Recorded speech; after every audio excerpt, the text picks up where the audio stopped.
You got questions?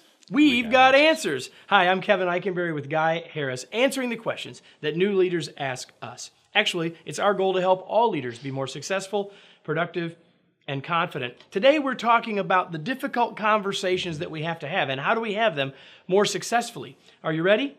Let's get started. Guy, we get asked this question all the time.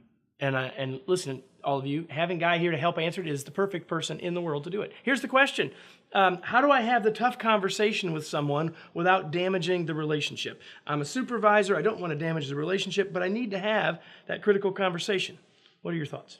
A couple things come to mind immediately. First and foremost, you want to make sure that anything you talk about is based on objective, observable behaviors, like a specific result or failure to achieve result, or a specific behavior in the workplace or failure to demonstrate that behavior. Something very definite, as opposed to an interpretation, like you were rude to someone, not a behavior, an interpretation. You interrupted someone in a meeting, a behavior. Okay, so first of all, make it behavior-based or results-based. And the second thing is to do everything you can to shift that conversation into a future-based conversation. Less about what has already happened and more about how you would like to see it handled the next time this situation comes up, that kind of framing.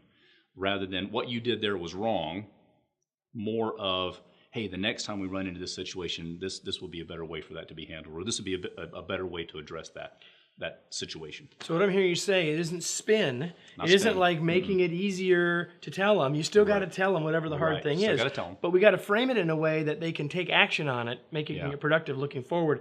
And when we make it about behavior, everybody, it's less likely that people get defensive. Exactly. Because the reality is that this is what happened. What did the videotape show? The videotape shows right now what we're doing. That's the behavior. That's what it did, right. And so the more we can make it about that and what to do next time, the better off we'll be, right? It's two simple ideas, future-based, behavior-based. Simple ideas, not necessarily easy, but listen, as supervisors and leaders, it's something that we're going to have to do. And the question's the right one. Not how do I avoid the difficult conversation, but how do I have the difficult conversation without negatively impacting or reducing the impact that it'll have on the relationship with the other person.